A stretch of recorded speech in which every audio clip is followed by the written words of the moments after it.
Hello, this is Ben. In this video, we will examine the evidence for the resurrection of Jesus Christ in order to demonstrate that the resurrection is more likely to have actually happened than not to have happened.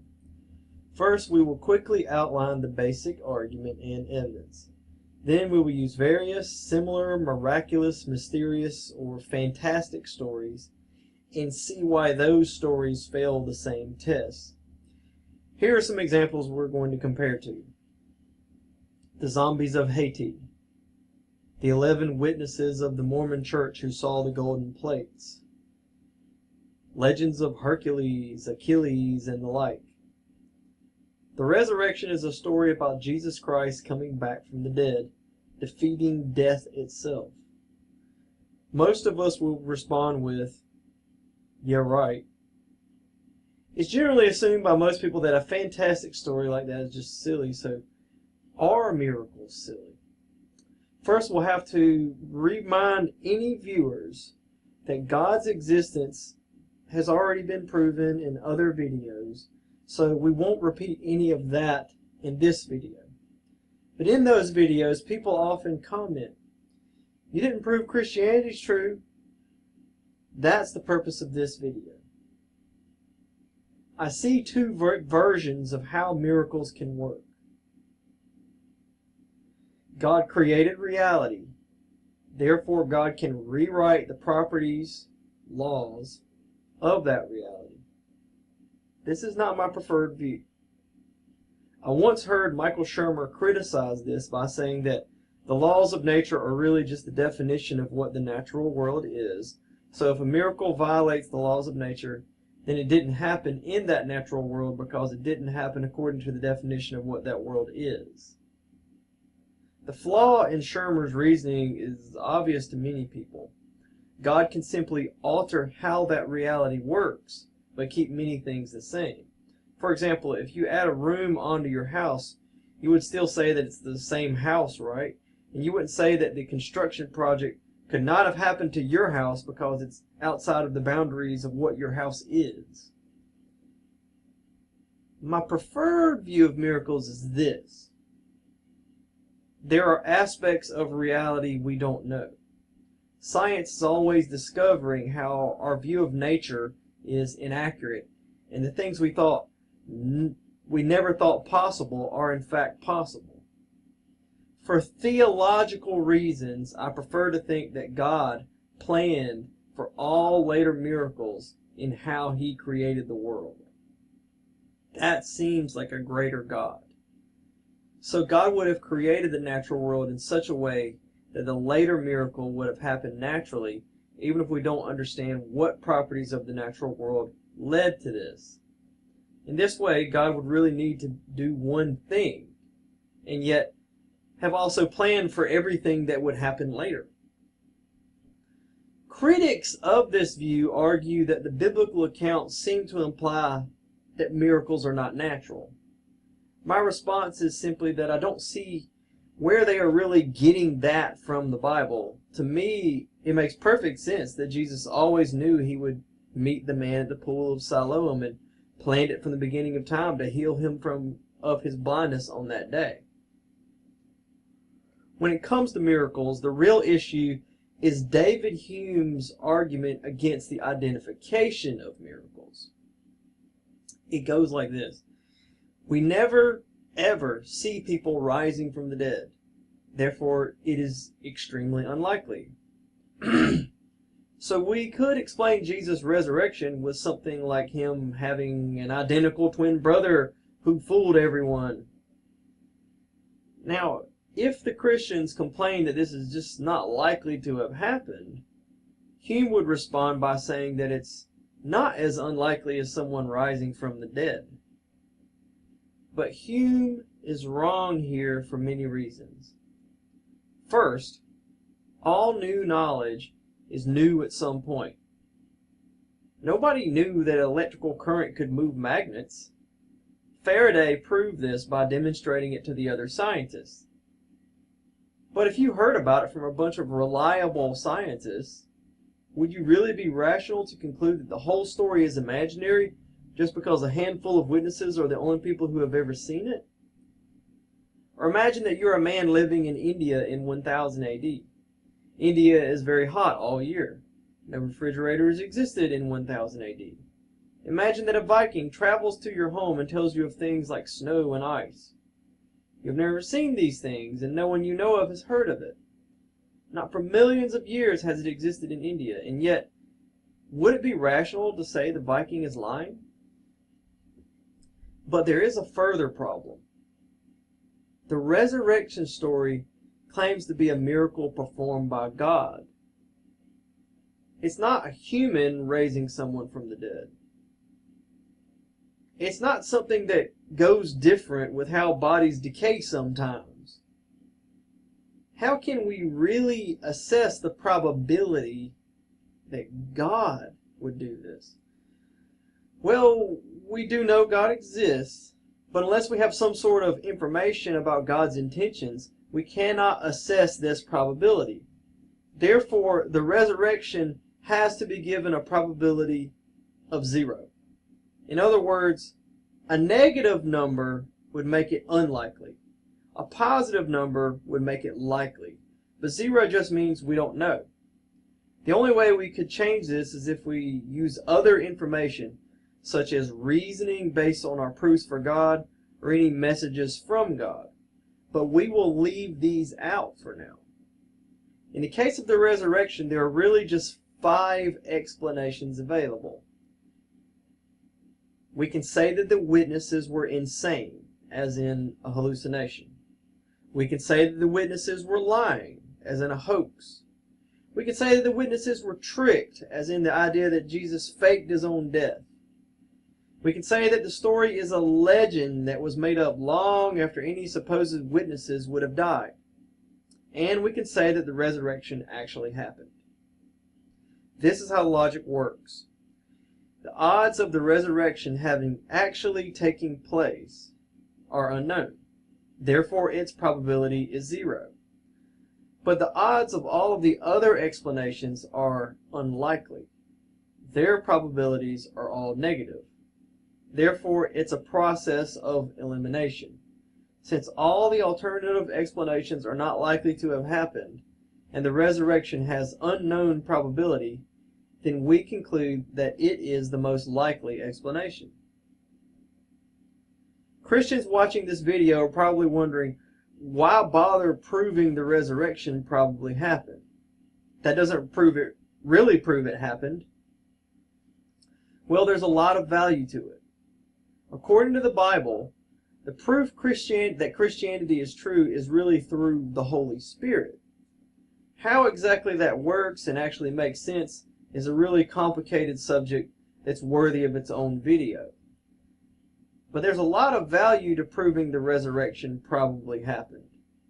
To all the non-Christians out there, you can agree with the arguments and evidences in this video and still not be a Christian. You would just have to admit that it's more likely than not that Jesus really did rise from the dead. You don't have to completely alter everything you believe. But if the evidence in this video is really convincing, then it's definitely a good idea to consider whether Christianity is really true. So think of this video as more of a first step.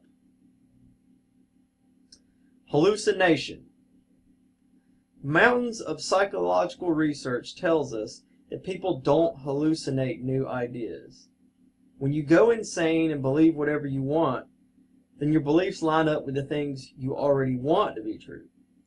So if the resurrection is a new idea, then it is unlikely to be a hallucination. In other words, were people expecting Jesus to rise from the dead? All of our accounts from the Bible and other accounts tell us that nobody expected Jesus to rise from the dead. We could say that people did expect it, but then we have to ask how those people vanished from the records. Why didn't the ones that got it write the history? Why didn't the people who expected Jesus to rise from the dead all along also write the story of how Jesus did actually rise from the dead? This vanishing from history is unlikely to have happened. A few things make this hallucination theory even more unlikely. A variety of ancient documents tell us that women were considered untrustworthy in both the Greek and Jewish worlds. A hallucination doesn't explain why the accounts of the discovery of Jesus' empty tomb always make women the ones to find it. Furthermore, Christian New Testament scholar N.T. Wright lists multiple messianic movements in his writings on the period. In so many cases, the supposed Messiah is executed, but never do the followers then begin to teach them the Messiah is risen from the dead. If the idea was present in the culture, then more people would have had the hallucination with other messiahs. But this only happens in the case of Jesus of Nazareth. A further piece of evidence is from Matthew's story about guards being placed at the tomb. They witness an angel removing the stone. Then they are supposedly bribed to say that the disciples stole the body. For the sake of argument, let's assume this story is a lie made up by Matthew. If it is a lie, it still tells us that Matthew saw no point in responding to a hallucination theory. It appears that the opponents of Christianity in Matthew's day favored a theory where the disciples were lying, but not insane. One really bad defense of the hallucination theory is based on Greek, Egyptian, and other mythology of the Near East. This defense claims that these stories have dying and rising messiahs. Thus, this created the subjective basis for the disciples' later belief in the risen Jesus. The problem is that if you read these myths for yourself, you find that they are nothing like the story of Jesus at all. Unfortunately, many sources will spread lies on this subject. So I'll just encourage you to read the myths for yourself. They are usually quite short. Hoax. All of our current evidence suggests that the apostles were willing to die for their faith. This means that these people really believed what they were preaching. But they also preached that they really did witness a risen Christ back from the dead. So they were in a position to know if the story was true. If it wasn't true, they were lying. But people don't die for a lie they made up. We have numerous accounts dated close to the death of the apostles that claim this. John claims Peter was martyred and is dated to no later than 90 AD. Corinthians is dated to 55 and claims Paul lived a lifestyle of constantly risking his life. Acts is dated to no later than 80 to 90 AD and also claims the apostles were willing to die regularly. Furthermore, Acts claims 2 witnesses actually were martyred, Stephen and James, the brother of John. The earliest document to claim Peter and Paul were martyred is Clement at 100 AD. Dating to 120 AD, Polycarp's letter to the Ephesians claims the same thing, as well as being personally educated by the Apostle John. The supposed deaths of Peter and Paul are dated to about 67 AD, so these documents are written when people would have known the truth. We have absolutely no documents, traditions, or absolutely anything that disagrees with these documents on the point of the apostles' willingness to be martyred.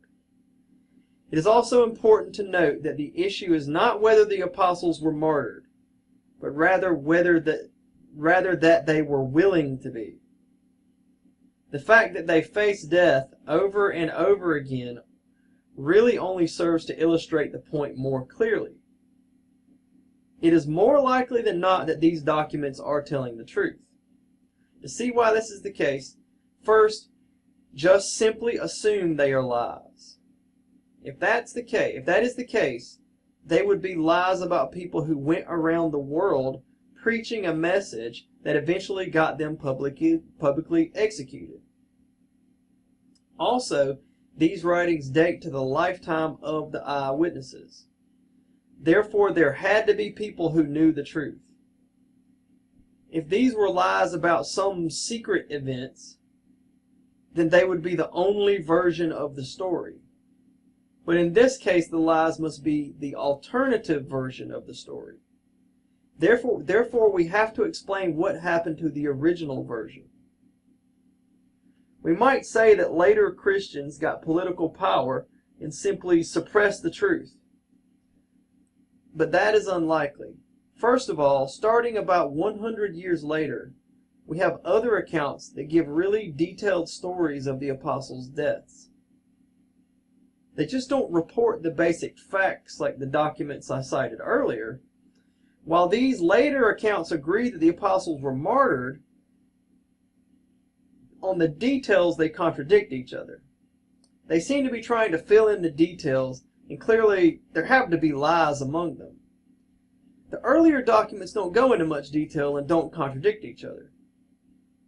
But the key point is that the political power of Christians seems incapable of suppressing the different stories later on. So it's unlikely that the supposed true story where the apostles were not willing to die was suppressed. Furthermore, suppression of the truth is really unlikely anyway. It's very difficult to keep people from spreading a story. The Romans failed to suppress Christianity. Later Christian efforts to suppress paganism also failed. For example, about 300 years after Christians came to power, it was the Middle Ages. Muslims conquering Greek cities report that they found majority pagan populations. In fact, Halloween is a pagan holiday from a time before our ancestors were Christians. And so if Christians suppress paganism, then how did pagan celebrations continue to this very day? Christians also preserve many writings that they disagreed with. We would have no complete copies of any Greek or Roman texts if it wasn't for later Christians. This includes things like Greek mythology, as well as Plato's arguments defending homosexuality as the best and noblest form of sex. If you think that early Christians agreed with Plato, just refer to their writings or the New Testament itself for plenty on that subject. Remember, if it wasn't for later Christian efforts, we would have 0 complete copies of any Greek or Roman text. 0. Christians even preserved the writings of anti-Christians, who pretty much contradicted everything the Christians said. This is an important piece of evidence in its own right. For if the apostles had cowardly run away from death and martyrdom, then the anti-Christians would have loved to tell the world. The earliest anti-Christian writing dates to about 100 years after the death of the apostles, and yet they don't even put forward a theory of anything but the story we have. Perhaps some claims from one of the anti-Christians are helpful here. Celsus, writing in 178 AD, says that Jesus lied about his virgin birth because his mother was an adulterer. Jesus was really raised in Egypt and acquired some miraculous powers there. He says the Egyptians are still very proud of this. Celsus says that Christians are lying about Jesus being born into the line of King David. He even makes a blanket statement that the writings of Christians are lies. He goes so far as saying that the ethical commandments of Christianity are nothing special and simplistic. He says that Christians have a rule that no educated people are allowed to join, and only foolish, ignorant people. He says that Christianity only spreads because these dumb people tell them to children when no educated people are around. Yes, he really says this. So why would he never, ever, not even once, say the Christians were lying about these public executions? He says that because God became the man Jesus, he must become a sinner as well. He says that the true God would never require his followers to stop from worshiping idols by taking part in public feasts. He claims that Christians believe in a ridiculous story of Jesus returning and cooking the earth with fire. He adds that the story of Noah's Ark is ridiculous fiction borrowed from the Jews. He says that Christians hate each other and constantly lie about each other, never agreeing on their doctrines. He even claims that the entire idea of a sinful world makes no sense, and that the true God would never allow that to happen. Suppression of the truth is really just an unlikely thing, even without all of this evidence. But one thing we know really takes place is when the public forgets the truth. In the 1800s, Washington Irving wrote a fictional story that claimed Christopher Columbus proved the earth was round, defeating the foolish Catholic Church. This was a complete fake story, but it tapped into anti-Catholic sentiments that were popular in Protestant America, and so people collectively forgot the truth. This idea was taught in school textbooks, even up until the 1980s, but it was never remotely true. So we have to ask, did the public at large like the idea of the apostles' martyrdom so much that they forgot the truth about how it never happened? That really only makes it more likely that the apostles were martyrs. 4. If the public living in the lifetime of the eyewitnesses liked the story that they executed the apostles so much that they preferred this fiction over against the truth, then they would have just killed them. This is a lie told to the people who are in a position to make it come true. So if you like a lie that says you killed the apostles so much, you would have just killed the apostles. If these stories about the martyrdom of the apostles were just unheard of by most people, then they would not have served to captivate the public into forgetting the truth. Thus, we would be left with absolutely no explanation as to what happened to the truth. It just wouldn't have been lost to time. Given that these are stories about the public execution of public figures, people would have known the truth. If that's the case, then later critics of Christianity would have made certain use of it to call Christians liars yet again on this point about the apostles' death. There is further secondary evidence. Roman historians, Tacitus and Suetonius, writing just after 100 AD, claimed that the government was executing Christians during the period when Peter and Paul were said to have died. And stories about martyrdom just continue for centuries from both pagan and Christian sources. Eventually it becomes a large-scale thing. Ignatius writes to Roman Christians around 100 AD to allow him to be eaten by the lions. Polycarp is said to have been burned with fire. As things went on, later centuries found massive Roman efforts to execute Christians on a giant scale. Such levels of animosity over Christianity most likely didn't arise overnight. It originated in earlier times in smaller ways.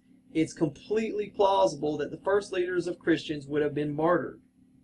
Furthermore, animosity between Jews and pagan Romans is already well known to exist. It even predated the Roman Empire with Jewish and Greek wars. And Judaism is estimated to be a very effective evangelizing faith, with 1 million Jews in Judea and 6 million around the empire. Also, the New Testament states quite clearly that people could become Christians without being circumcised. This was a major barrier to becoming a Jew. You had to become a Jew ethnically. Thus, a barrier to becoming a Christian has been removed. Thus, Christianity would represent a clear threat to the pagan establishment from the start. And we know that it was very successful in its growth. We also have historical documents detailing the Roman violence used to suppress other religious groups. The cult of Bacchus was mostly a female group that engaged in sex and alcohol festivals. It was banned throughout all of Italy, and offenders were violently punished. The cult continued nonetheless. Romans suppressed the cult of Isis by destroying their shrines and later crucifying their followers, declaring them sexual deviants, even though they often practiced abstinence. The cult began about the time Christianity did and continued to grow despite persecution. It rivaled Christianity's growth. On top of all of that, the issue of Jesus' own execution itself bears witness to the way new movements were dealt with. N.T. Wright tells us that Jewish Messiah groups were quite common in Jesus' time. The normal chain of events was that the leader was executed, and the group got a new leader or disbanded. The apostles would have been the leaders of the new group, and execution is the most plausible response from the Romans. You might be saying that if Romans regularly executed the leaders of religious groups, then are all such groups therefore to be believed as true? Is Isis the true God, as well as all the other Jewish messiahs? The difference with the apostles is that they were martyrs, not just executed. The word martyr comes from a Greek word that means witness. While later Christians were killed as religious deviants, the apostles were claiming to have seen a risen Jesus. While other religious cults had no way of knowing if their belief was correct, the apostles would have been dying for something they knew to be untrue. It is primarily for this reason that most scholars on all sides today reject the notion that the apostles were lying. Most prefer the theory of hallucination or else the legendary explanation, which we will come to directly in a moment. Swoon. This is the idea that I suppose there are two other ways to make it appear as though the apostles were not martyrs. So let's take a quick look at both of these before we move on. They won't take long to respond to. You might say that Christianity was so trivial and unimportant that nobody noticed it. So perhaps Christians just wrote these documents in the lifetime of the eyewitnesses and nobody noticed. So perhaps the public later on had no alternative story to share and no way to debunk this story of the martyrdom of the apostles. One way you might support this story is with the very good estimates we currently have for the growth of Christianity. The widely accepted estimates from historians, with the math done by Rodney Stark, gives us a growth rate of 40% per decade for Christianity. It starts with 1,000 in the year 40 AD and rises to 6 million by the year 300, just before it became the official religion of the Roman Empire. That gives us 2,744 in the year 70, 5,378 in the year 90, 10,541 in the year 110, and 20,661 in the year 130.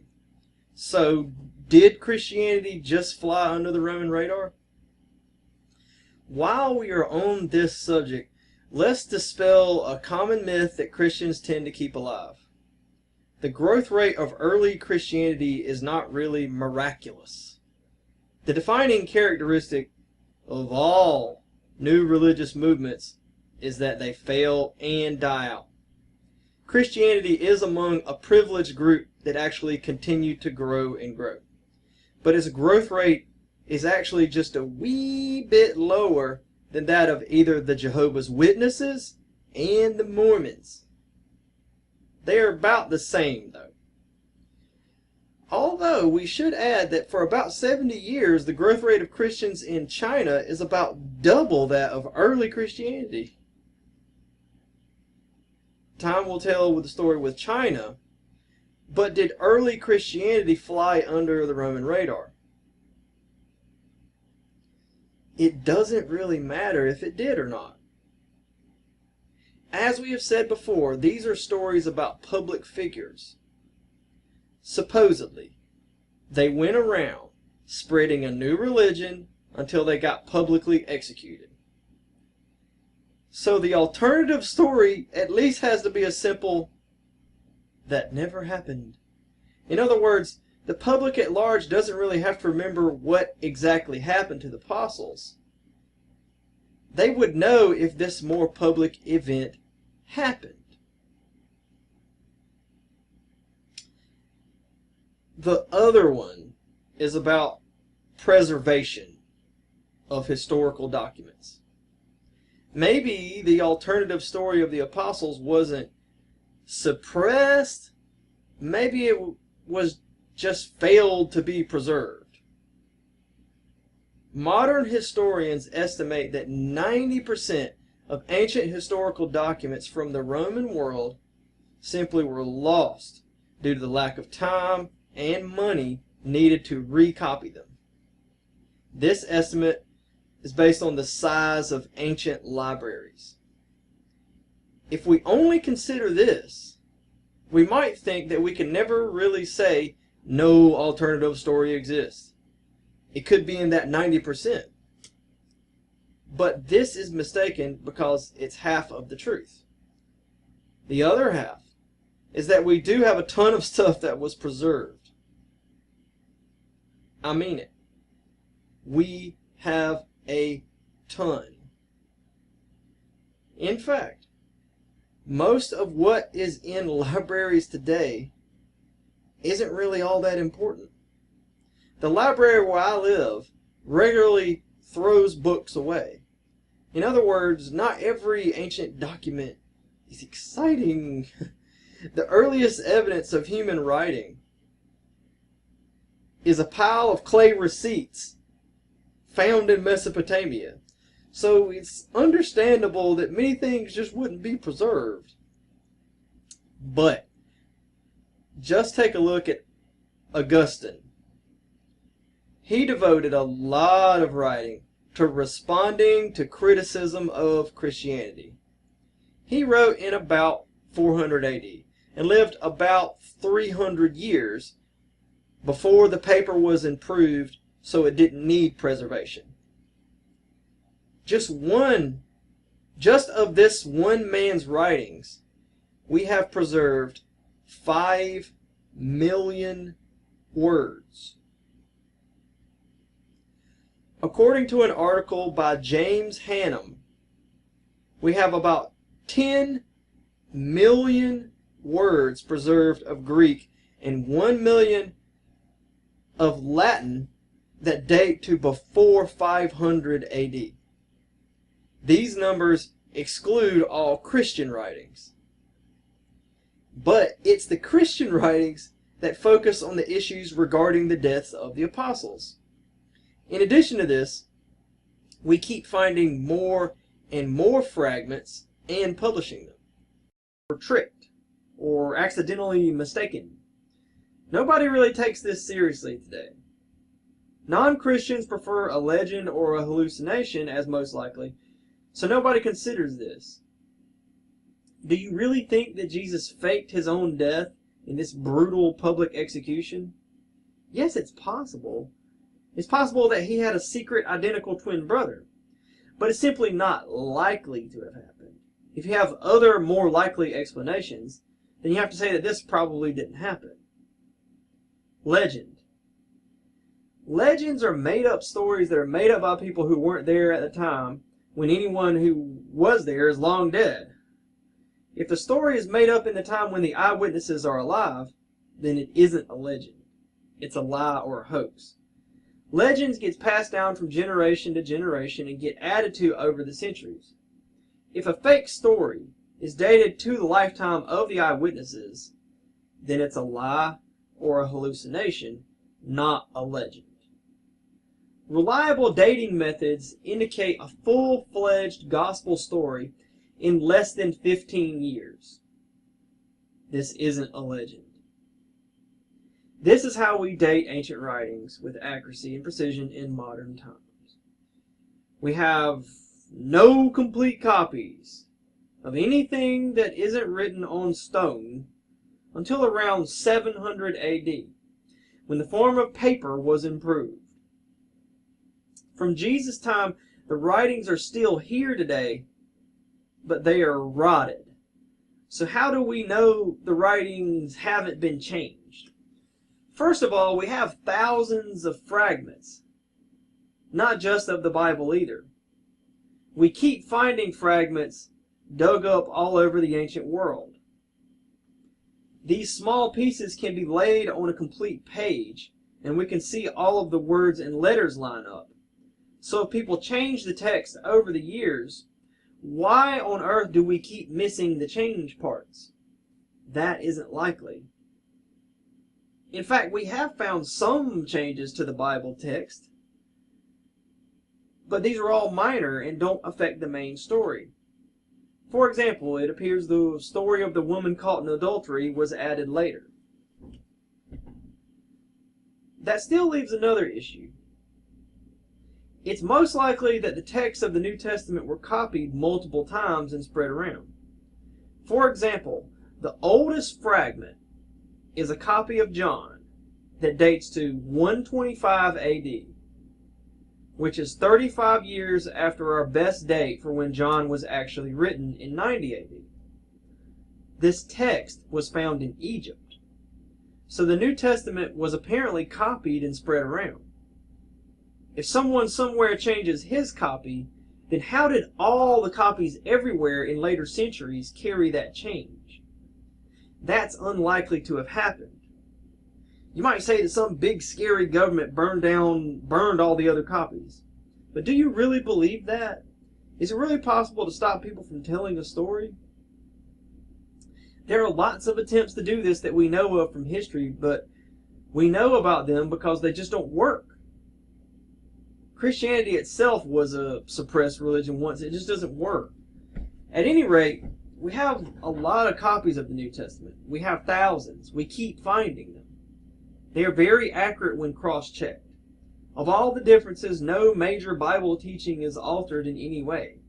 Stand to Reason Ministries says that the New Testament has 99.5% textual purity, and that no non-Christian scholars debate this. It's not controversial. Furthermore, we can use radioactive dating on the early fragments and come up with dates. But how do we know we can trust radioactive dating? We use cross-referencing. Handwriting styles change over the centuries. In 1611, darkness was spelled D-A-R-K-N-E-F-F-E.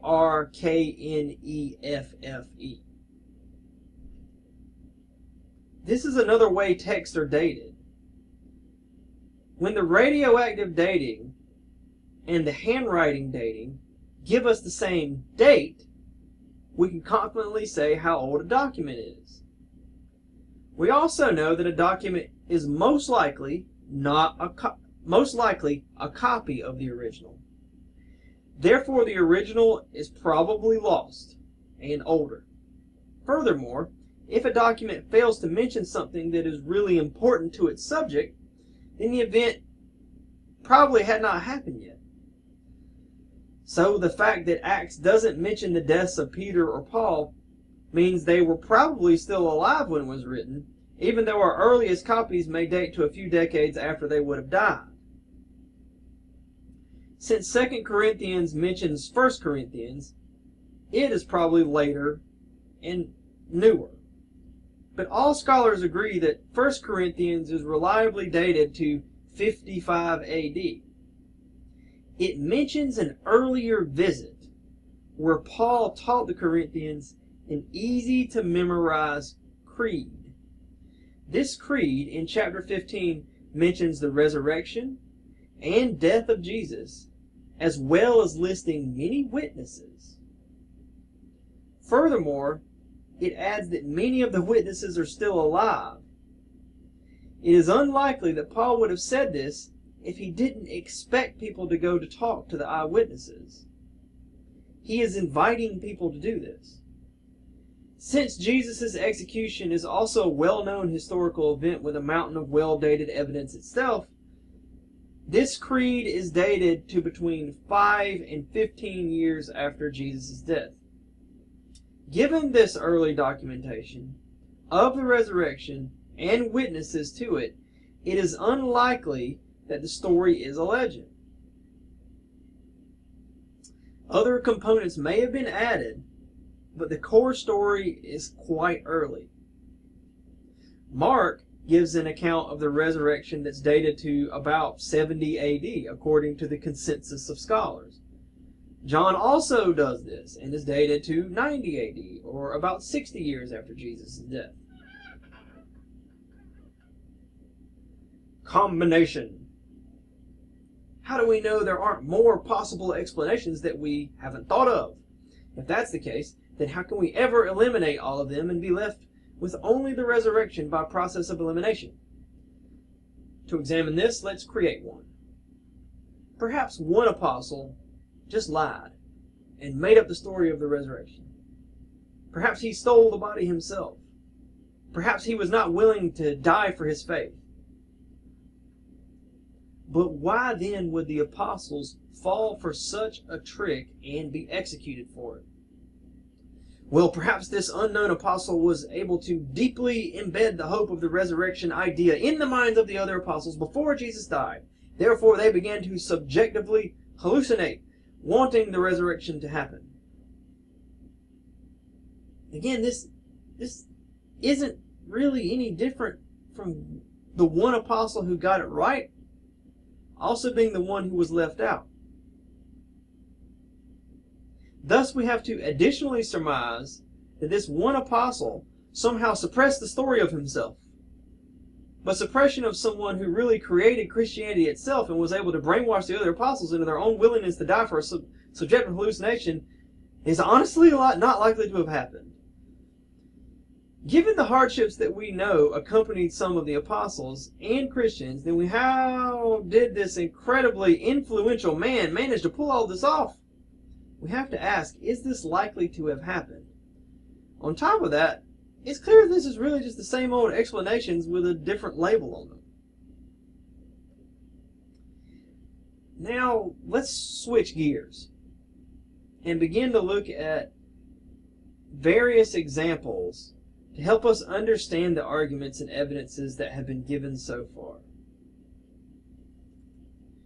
In the 1980s, a cult formed in California that ended up starting a commune in South America. In the end, the members of the cult drank poisoned Kool-Aid at the request of the leader, Jim Jones. The idea that something like that would actually happen seems really unlikely. Over 900 normal, sane, rational people committed suicide at the command of a clearly deranged leader. So some might argue that unlikely things happen. So perhaps all of the unlikely explanations of the resurrection happened. Maybe the disciples did hallucinate or hoax it all. But in the case of Jonestown, it's supported by evidence. We have eyewitness testimony that the suicide happened. If someone had told you the Jonestown story with no supporting evidence, you would consider it unlikely and you would be rational to do so. Additional evidence changes the probabilities involved. For example, if we say that Bill is a college student and 90% of college students drink alcohol, then it's likely that Bill drinks. But if we also add that Bill attends Wheaton College, that has a strict no alcohol policy and is the president of the BCM, then this changes our estimation of his drinking habits. Now we would say that it is unlikely that Bill drinks, even though our original two pieces of information are just as they always were. Bill is still a college student, and 90% of college students drink. We just know more information about Bill that changes the probabilities. Golden plates of the Book of Mormon had at least 11 witnesses. So if one believes the apostles of Jesus, why not the witnesses of Joseph Smith? But in the Mormon case, there is ample evidence to support a hallucination and even a hoax theory. Firstly, the early versions of Mormonism were clearly a product of the religious views prevalent in the area. As the story grew and changed, it always grew in such ways. All of the beliefs of Mormonism represent things that we know people wanted to be true at the time. Smith's first vision clearly represents the general exasperation with the oversaturation of new denominations present at the time. Joseph Smith predicted that the coming civil war would be the end of the world. Clearly, this is a product of its time and place. These were not new ideas, but rather things people were already wanting to be true, as much evidence suggests. Second, these men never underwent great hardships for their witness that the apostles did. The only martyr is Smith himself. But he was mayor of a town and burned down a newspaper that insulted him. He handed himself over into jail custody. A mob came to kill him in jail. He unloaded a revolver in self-defense and hit 3 men. Then he fell out of a window. He was taken up dead. He was running for president at the time. He was also attempting to rally Native Americans to his cause. He said that if the U.S. didn't convert to his church and leadership in a certain number of years, then he would overthrow it militarily. Not only do we have no such story in the historical record for Jesus' apostles, it is also unlikely that such stories would have vanished from the record, as we have made clear. Islam's founder, Muhammad, is the only witness for the religion. The angels and demons spoke to and wrestled with only him. Only he rode the winged horse. Nobody else saw anything. Islam has only one witness, the Prophet Muhammad itself. For Muslims, the case for Islam is built on the beauty of the text in the Arabic language, the founder's moral credibility, and things like that. Nevertheless, Muhammad is not known to have put his life on the line for anything other than his military conquest. Unlike the apostles, there is no evidence that he was willing to die for what he claimed to have witnessed. We could add that the modern Islamic martyrs, such as suicide bombers, truck attackers, or hijackers, all of these are willing to make very great sacrifices for their religious beliefs. Clearly, these people really believe Islam is true. But in their case, Islam is a legend. They do not know the story is not true. They didn't create Islam in the story of Muhammad. They are not claiming to be witnesses like the apostles claim to be. Thus, they don't really know if Islam is true or not. So while it is clear these people really believe in something, it is not clear that their belief is based on knowledge. For the apostles, it must be. The apostles would be willing to die for something they knew not to be true, which is insane unless it really was true. In the 2nd century of southern France, a new offshoot of Christianity called Gnosticism existed. Gnostic communion wine supposedly really became the body and blood of Jesus. Irenaeus, a Christian who lived at the time and place, tells us that they just put sherbet in the wine. But either way, this Gnostic sect in southern France, the Valentinians, originated long after Christians had been taking communion, about 100 years. So it very easily could have been a hallucination. Furthermore, no one was martyred for the testimony to this miracle. The Valentinians, like all Gnostics, probably died out due to their teaching of total celibacy. Furthermore, something like sherbet in the wine could easily have been a trick to fool the congregation. It's not on the same level as someone faking his own public execution. In fact, it could have been a sort of obvious trick that people believed because they wanted to already, but didn't take super seriously. Another good example for us is the Gospel of Peter. Supposedly, this is a story written by Peter himself telling about the life of Jesus. This text was something that was discovered in fragments in modern times from the sands of Egypt. While the fragments we have only date to the 300s, we do have references to it in earlier Christian writings. While these ancient Christian writers condemn the text as a fake, they also are our best resource for dating the text. We know that when these writings were done, they can't condemn a book that didn't exist yet. Most scholars claim that the date is sometime after the writing of the rest of the New Testament. The issue is debated because we don't know if an author is referring to it in this text or another, so the dates are either about 100 years after Jesus' death or a few centuries more.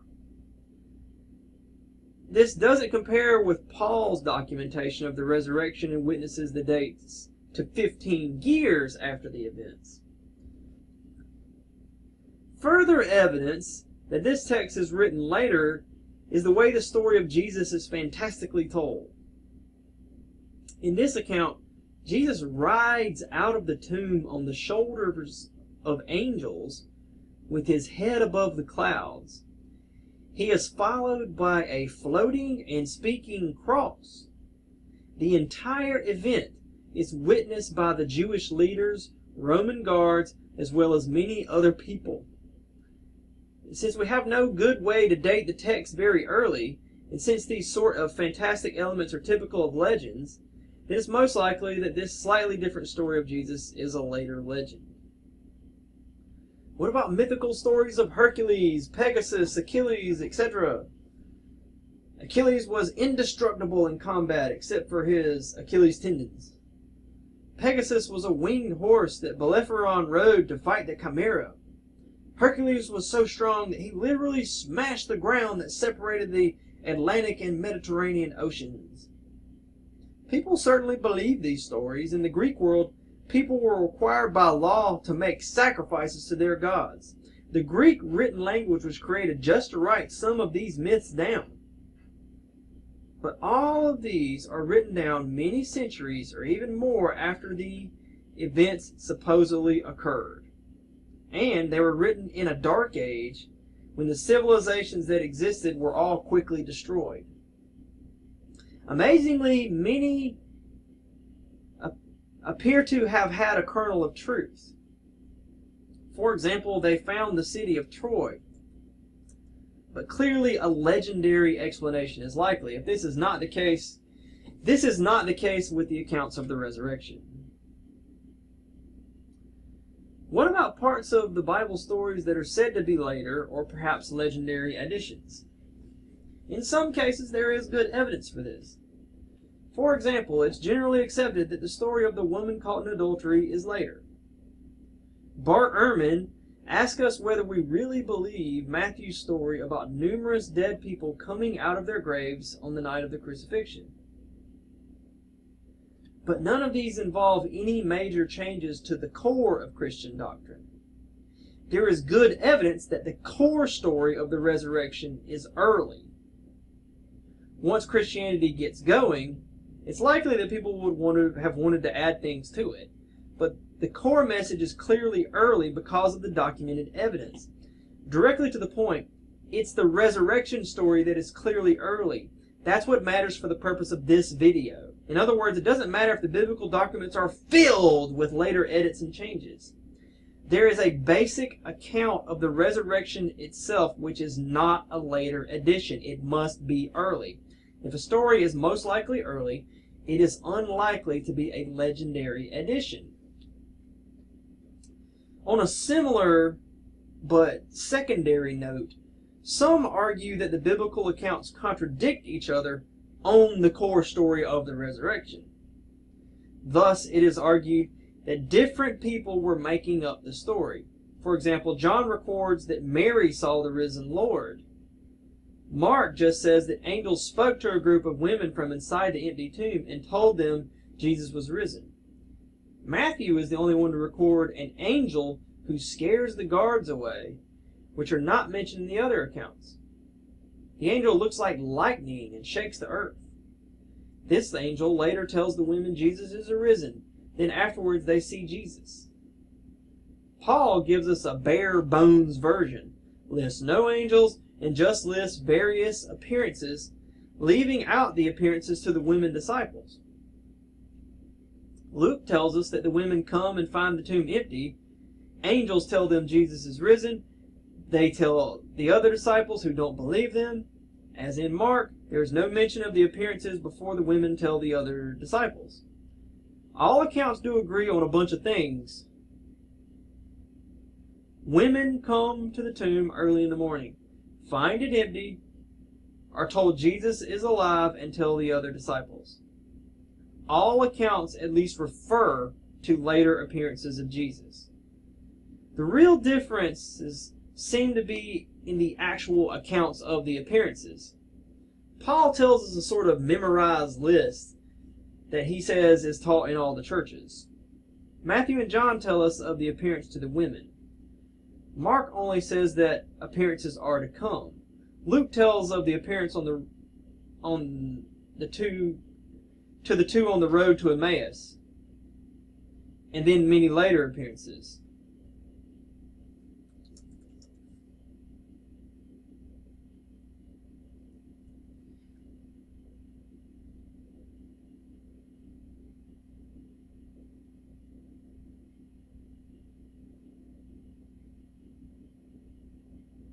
Given that people are telling the same story, it only stands to reason that they would tell it differently, for no other reason than a desire to emphasize and focus on something the other storytellers left out. This is actually a common experience in everyday life. Two people will always tell the same story differently, even when both are telling the truth. These just aren't contradictions. If one of the accounts only mentioned the angel's testimony that Jesus was alive and left out all of the appearances, that would be a contradiction. This almost happens in Mark, except the angels tell us that Jesus will appear to them. Some accounts tell of some appearances and some tell of others. That makes perfect sense. John and Paul leave out the message from the angels. But that isn't a contradiction unless you think this is crucial to the story. So a lot of judgment on whether something is a contradiction rests on whether you think something is crucial to the story.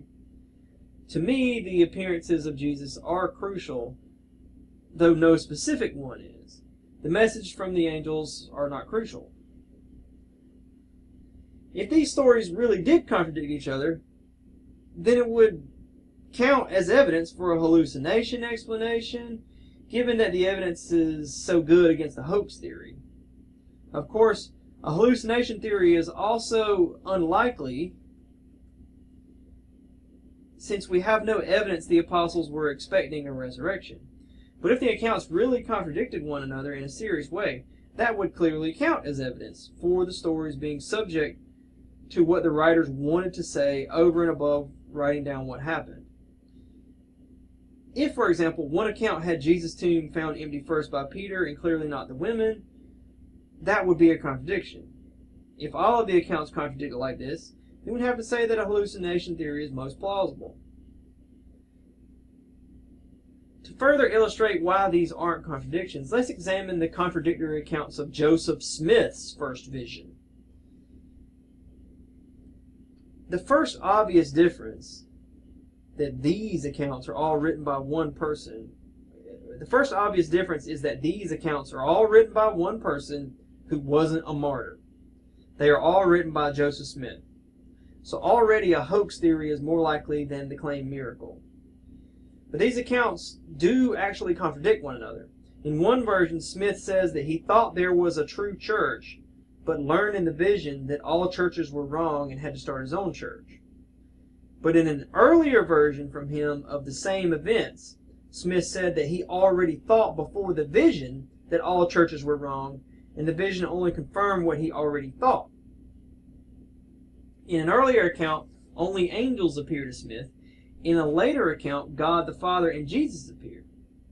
The key difference is how the resurrection accounts differ.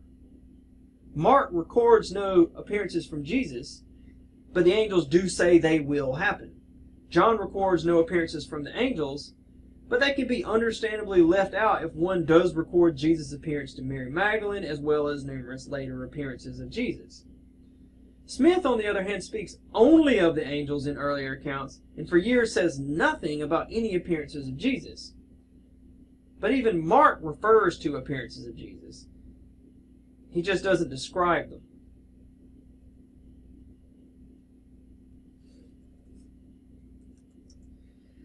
What about ghost stories? Many people all over the world claim to see their lost loved ones after the funeral. From modern China to ancient Rome, people venerated their dead ancestors and worshiped them. Hallucination easily explains the ghost stories. These are ideas that people are already prone to believing. People who say they see ghosts live in a culture that's already filled with ghost stories. The apostles claimed from earliest times that Jesus had risen and come back to life and can't die anymore. And this was a new idea. Either that, or we have to ask what happened to all the stories of all the apostles who got the message right even before the crucifixion. Right after the resurrection, the apostles are claiming that Jesus is the long-awaited Jewish Messiah, and even from earliest times. But he is a radically different type of Messiah, and we still have to explain why they were willing to die for a ghost story. On a similar note, what about near-death experiences? As medical technology advances, more and more people report similar stories of being drawn towards a light. But again, who is willing to die for their story? In a few cases, some have made lots of money from book sales and risked public backlash, but that's about it. Furthermore, these stories always fall right into situations that people already want to believe in. They involve a concept of the afterlife that the person already believes in and is already very present in the culture. People, even children, actually call it a visit to heaven. Visit their loved ones, and even Jesus. One Englishman in a motorcycle accident heard the Hallelujah chorus. For contrast, I once thought I was dead. I was astonished to find that heaven was blue. I was less astonished, but still astonished to find that I was just looking at the sky. The apostles are truly unique. Instead of being something similar to sleep, and therefore probably dreaming, multiple people end up willing to die for what they witnessed. On top of all of this, fighter jet pilots training in centrifuges often black out when blood can't get to the brain. They too report experiences of seeing a bright light at the end of the tunnel as they black out. Perhaps the most similar case to that of the resurrection is the zombies of Haiti. The belief in zombies there is so ingrained in the culture that people cut up the bodies of their dead loved ones. They put padlocks on the tombs. Zombification of the dead is literally written into the legal code as equivalent to murder. One church pastor there said his congregation also believes in voodoo and goes to that instead of God for faster responses. So it's clear that hallucination is already a prime suspect as an explanation. In fact, the Haitian belief in zombies is even rooted in slavery. The idea is that even after you die, you are still someone's mindless slave. And the voodoo religion of Haiti is imported from the West African voodoo, which is very similar. The legal code defines zombification as a priest raising someone from the dead and reducing the person to mindless slavery by sorcery. While the Haitian government has at times declared cases of actual zombification, most of the time they show that the claim is false. In other words, if people believed it, then they were hallucinating. In many cases, the government demonstrates that the zombified person is really just another person. Such a case of mistaken identity is readily described as a hallucination. But it doesn't describe the case of the apostles. The resurrection is a new idea. All research in hallucination shows that people only see what they already want to see and ideas that are already present in the culture. People don't hallucinate new ideas. If they did, we would have to rethink over 100 years of psychological research. The case of Jesus is first of all a one-time event. But more importantly, the whole idea of the story of Jesus as we know it is a new idea for the apostles. If it isn't, then where are the stories of the apostles who got it right all along? In the case of the zombies, former witch doctors say that voodoo witch doctors give potions to people which fool their families into burying someone who hasn't died. So this really can just be a trick. Again, this is quite different from the case of crucifixion, which is a brutal public execution. Hallucination wouldn't explain the first case of the first voodoo zombie, but that story's lost to time. Jesus' story is preserved in writing shortly after the events. The case of the first zombie could even be a legend. Legends can be extraordinarily creative. Lapsed Haitian witch doctors claim they use the nerve poison of the pufferfish to make people appear dead while they are actually conscious the entire time. Perhaps my favorite is the everyday superstition. I know a grown woman who makes 3 X's across her windshield when a black cat crosses the road. Many people make certain to eat greens and peas on New Year's Day. In India, there is a 1,600-year-old iron pillar that will bring you good luck if you can hug it facing backwards. Everyone could list their own large set of such examples. And by this point, the hallucination hypothesis is obviously the most likely explanation. Peas bring you many friends and greens bring you money. These are things that people already want. But in the case of such things, most people only tentatively believe in them. You aren't going to find the true believers like the apostles. People aren't willing to be martyred for their superstitions. They just tend to make people feel less worried, and only some of the time. My uncle was a wildlife biologist. He isn't here today, but I think his favorite example would be mythical animals that supposedly live around us. The natural world is so filled with so many incredible creatures that I have always been amazed at people's need to imagine more. He told me that there is absolutely no evidence of black panthers in the southeast United States, but there is never a shortage of people who get offended that I would dare say such a thing. Since there are large brown cats, a case of mistaken identity with a dash of hallucination easily explains this. In other words, the fact that you are offended means you already want black panthers to roam the southeast. You want them to be out there. This is the most basic prerequisite for a subjective hallucination. My uncle told me that one night the biologists at Auburn had too many beers. So they took a stuffed brown panther and put it on the side of a country road. And the next day they were overwhelmed with phone calls of absolutely nothing but black panthers. I wonder if people would be willing to be martyred for their testimony of black panthers roaming Alabama. The core issue is this. All explanations fall into hallucination, hoax, legend, or real deal.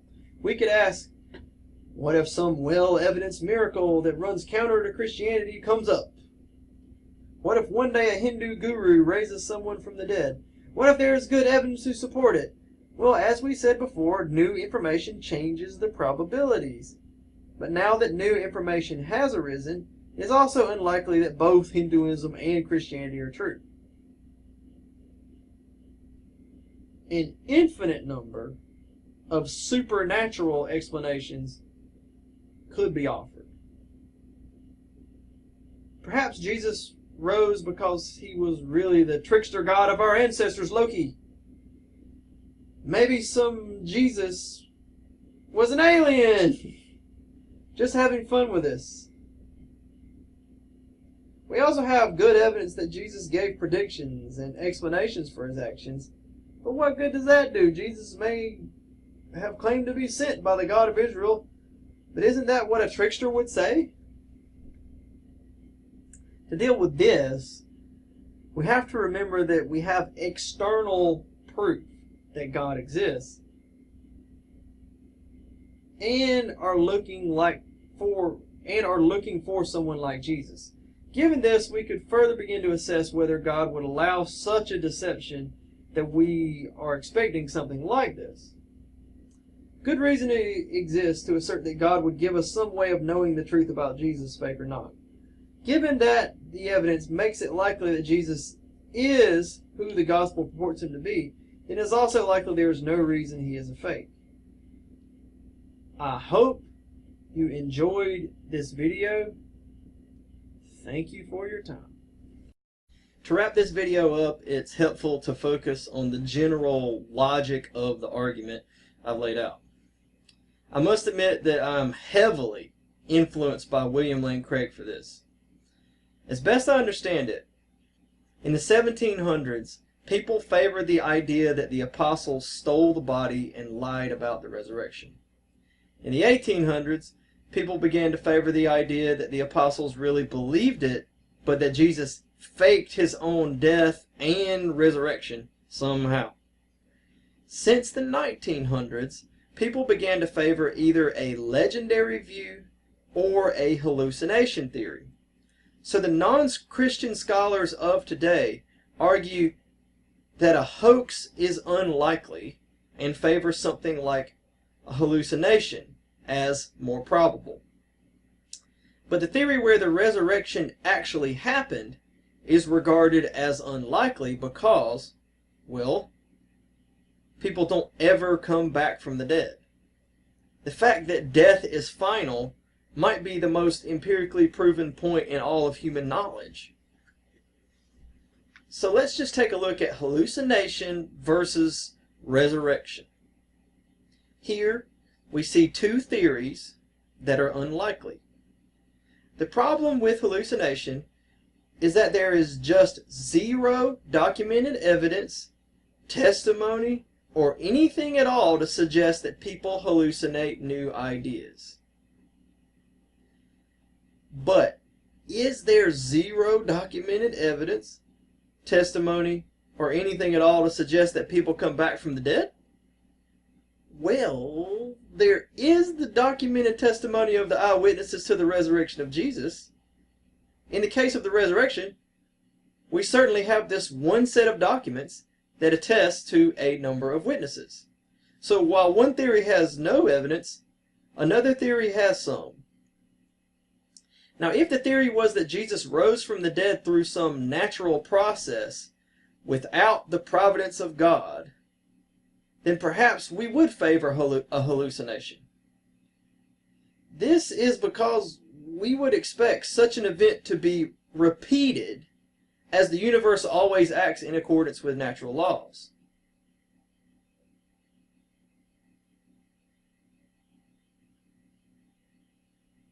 But the eyewitnesses claim that Jesus rose in the providence of God himself.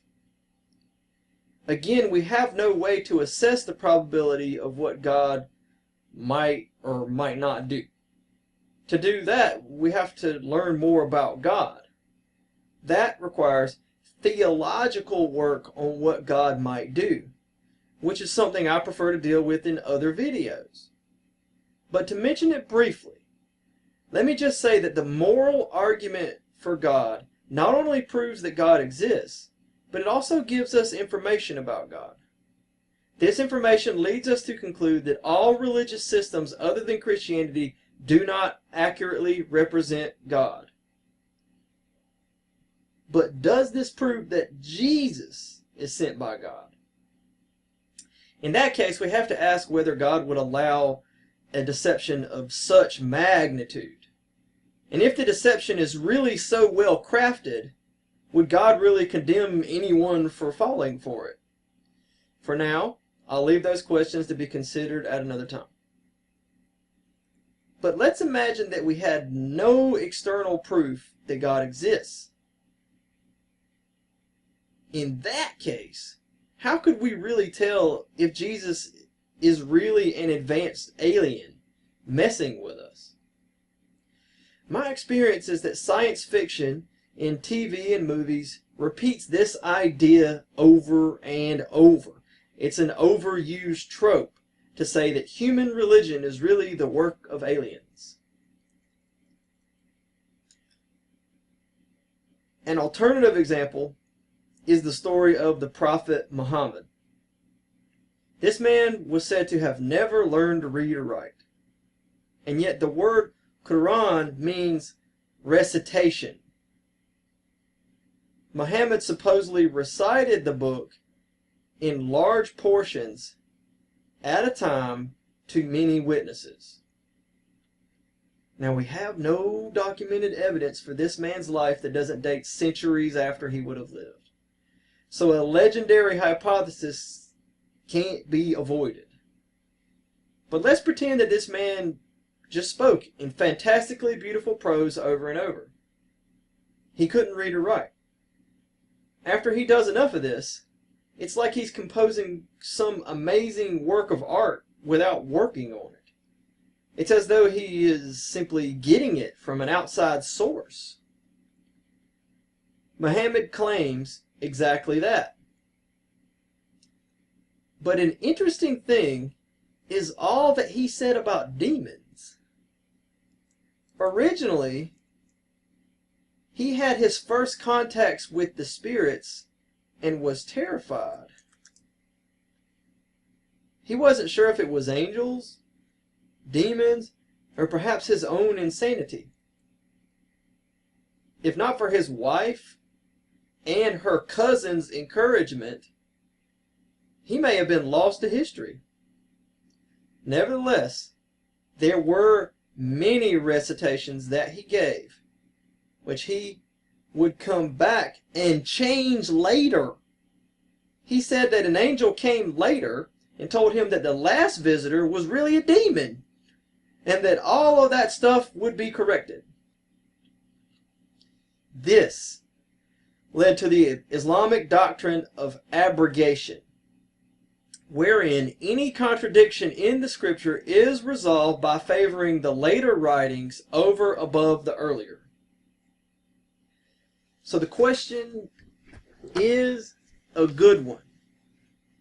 Even if we can say that Jesus really did rise from the dead, how does this really prove he is the Savior promised by the Old Testament prophecies? It is for reasons like this that I think it is necessary to believe in God before one believes in Jesus. Without Jesus' link to the all-powerful creator of the universe, he becomes some sort of supernatural being. Trickster gods are incredibly common in all cultures. For example, in ancient Greece, all of the gods are tricksters sometimes. Proof for the existence of God absolutely changes things. The apostles aren't explaining Jesus' return from the dead was something they dreamed up, but rather was something we know must exist. In conclusion, I am really pushing you to admit this in the end. Hallucination, legend, hoax, and swoon theory have no evidence, and the resurrection has a bunch of documented eyewitness testimony. It's called the New Testament. Some people actually tell me that the Bible can't be used as evidence, but I'm not asking you to assume it's true. Just treat it as a document from some people who say they saw something. If you saw Jesus rise from the dead, you'd probably be biased towards Christianity too.